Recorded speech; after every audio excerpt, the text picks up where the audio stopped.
Hello, I'm John Tiemann, and this is News 6. This week, the program has been prepared by the students of the Bath Middle School from Lima, Ohio. Our school provides all types of services for its students.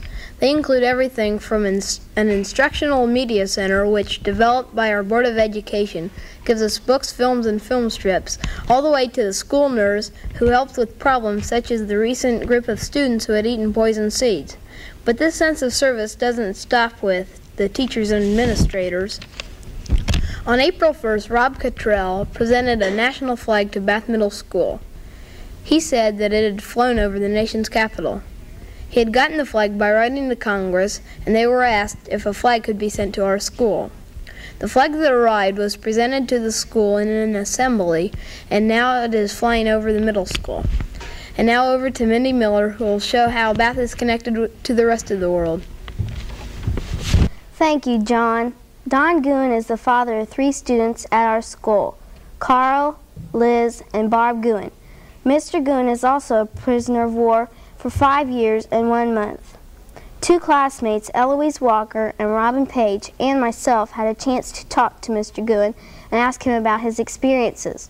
He told us that he was captured in 1968 at the Tet Offensive, and that they took his ring, watch, and wallet, and everything from his pockets, but gave him a set of black POW pajamas, which he still has.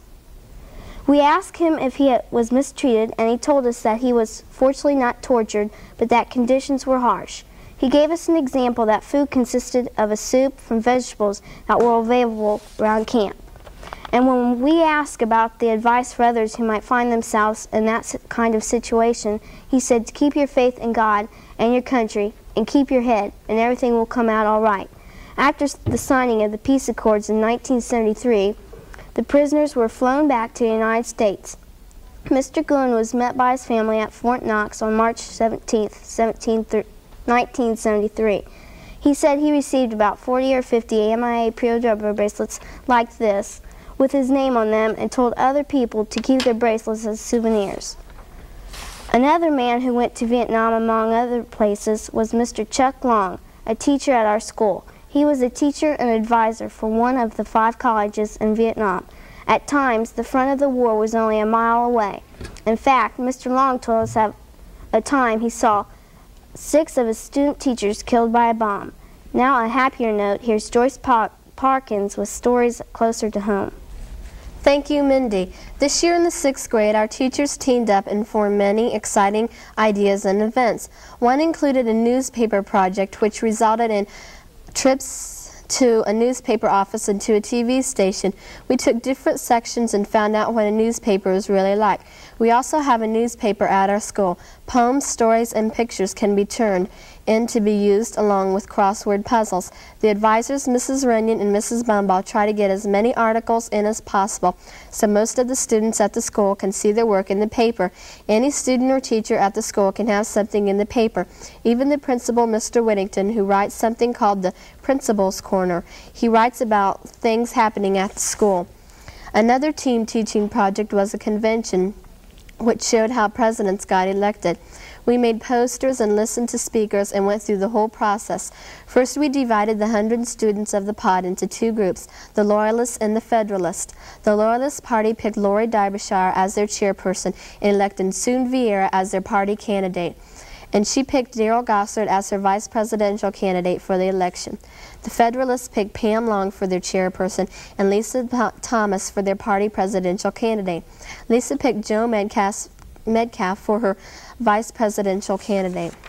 The day of the election, Sue and Lisa made their speeches and answered questions. After all the speeches, we threw confetti and had demonstrations for our candidates. Several issues were also on the ballot, and speakers from a high school American government class came to explain them to us. Some of the main issues were the Equal Rights Amendments, which was favored by both parties, ecology, and the a la carte line in the school cafeteria.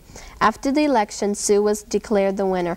She has since spent a lot of time discussing the local issue with the school principal, but the a la carte line still seems like a dim possibility.